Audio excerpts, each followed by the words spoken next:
乡亲，大家平安。今仔日是新历的11月初10，旧历的9月25，礼拜二。新闻的头一条，这对全世界来讲拢是上好的消息。美国辉瑞药厂甲德国生技公司联手研发的新冠病毒的疫苗，伫第3阶段试验证实有90%预防力。即摆等咧赶速度要来生产，今年的年底就会当提供予全世界5000万剂。咱台湾敢分会着咧？卫福部长陈时中讲，咱有希望会当摕到哦。也毋过国内的专家担心的是，保护力是有咯，但是保护的效能会当维持偌久，这就毋知咯。It is a great day for science. It is a great day for humanity.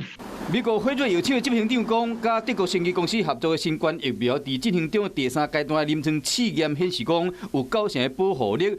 是讲保护的时间有偌长，新款的族群有效，伊愿和国内专家认讲，其中有真侪疑问。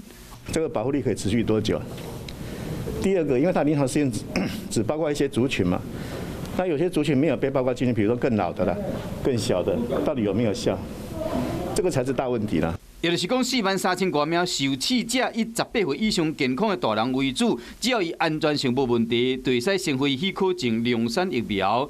若是老岁仔人，还是囡仔，只要先注射了，那看伊的效果。目前美国辉瑞嘛准备要向美国食品药品监督管理局申请紧急使用的授权。We should be able to have up to 50 million this year, 1.3 billion next year. 是讲，这支是进前台湾东洋谈判破局的疫苗，台湾今麦敢买到？这支疫苗我们仍然有希望取得，还在我们的名单内。